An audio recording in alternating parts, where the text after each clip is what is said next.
السلام علیکم ورحمۃ اللہ وبرکاتہ۔ ناظرین، آج میں نے صرف یہ دعا پڑھ کر کھانا بنایا۔ میرے ہسبینڈ کو اتنا پسند آیا کہ انہوں نے مجھے انعام دیا۔ میری ماسی بھی آئی ہوئی تھی اور بچوں کو بھی اسکول سے سنڈے کی چھٹی تھی۔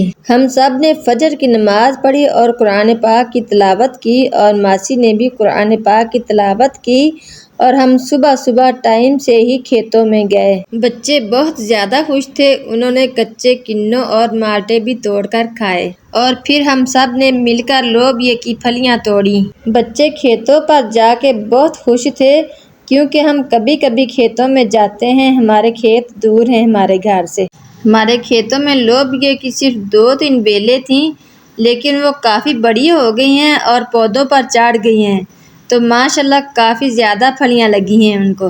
پہلے تو سارے سیزن میں ان کو پھلیاں نہیں لگی، لیکن اینڈ پہ آ کے ماشاءاللہ کافی پھلیاں لگی ہیں۔ پھلیاں اور بیلیں دیکھ کر دل خوش ہو گیا۔ ہم لوبیا کی پھلیاں توڑنے لگ گئے تو وہاں کافی موٹا مچھر تھا، جس نے ہمیں خوب کاٹا۔ مچھر کے کاٹنے پر بچے رونے لگ گئے اور کہنے لگے کہ مما جی گھر چلیں، مچھر کاٹ رہا ہے۔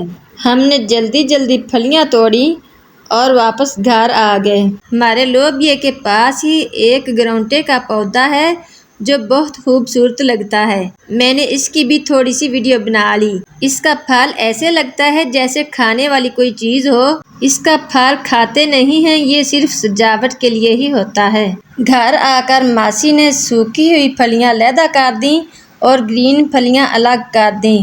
الحمدللہ، اللہ کا شکر ہے، سوکھی ہوئی پھلیوں سے یہ دانے نکلے اور گرین پھلیوں سے یہ دانے نکلے۔ جو گرین پھلیوں سے دانے نکلے اس کا ہم نے سالن بنا لیا، اور جو سوکھی ہوئی پھلیوں سے دانے نکلے تھے انہیں ہم نے بھگو کر ابال کر چاولوں میں ڈال لیا۔ لوبیا والا سالن اور چاول بہت زیادہ مزیدار بنے، سب نے بہت خوش ہو کر کھائے۔ آج پھر سجاد علی امجد نے کہا کہ آؤ کھیتوں سے لوبیا کی پھلیاں لے آئیں، لیکن ہم نے کھیتوں پر جانے سے انکار کر دیا، کیونکہ ہم کو اس دن مچھروں نے بہت زیادہ کاٹا تھا۔ سجاد علی امجد ہم سے ناراض ہو کر چلے گئے اور اکیلے ہی لوبیا کی پھلیاں توڑ لائے۔ ہم نے پہلے کی طرح کچی پھلیوں کے الگ دانے نکالے اور پکی پھلیوں کے الگ دانے نکال کر چاول اور سالن بنایا۔ سجاد علی امجد اکیلے ہی لوبیا کی پھلیاں لے کر آئے تھے۔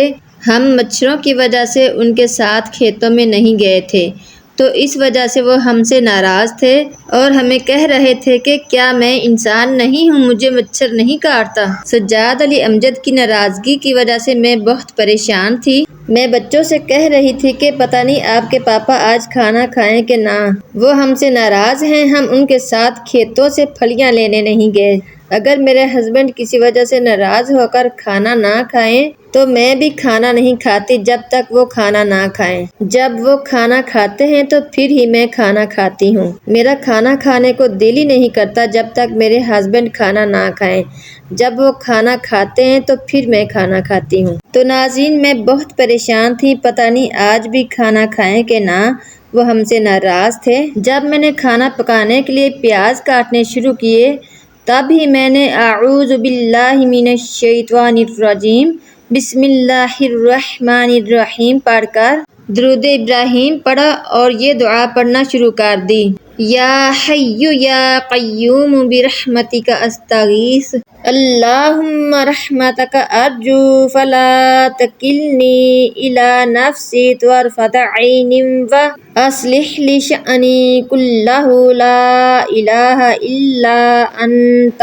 میں پریشانی کی وجہ سے دعا پڑھ رہی تھی اور میرا سارا دھیان دعا میں تھا، تو میں چاولوں میں گرین مرچیں ڈالنا بھول گئی۔ ویسے بھی میں گرین مرچیں چاولوں میں تب ڈالتی ہوں جب پانی ڈالتی ہوں، اس سے ان کا ذائقہ بھی اچھا آتا ہے اور خوشبو بھی بہت پیاری آتی ہے، لیکن آج تو پانی بھی خشک ہو گیا۔ بہرحال جب مجھے یاد آیا جلدی سے گرین مرچیں بھی ڈال دیں۔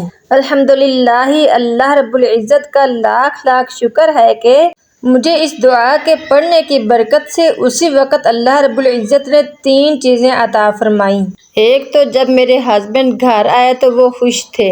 دوسرے نمبر پر چاول اور سالن اتنے زیادہ مزیدار بنے تھے کہ میرے ہسبینڈ کھا کر بہت خوش ہوئے، اور انہوں نے میری تعریف کی کہ آج چاول اور سالن بہت زیادہ مزیدار بنے ہیں۔ نمبر 3 کہ وہ اتنا خوش ہوئے کہ خوشی سے انہوں نے مجھے پورا 1000 روپیہ انعام دیا۔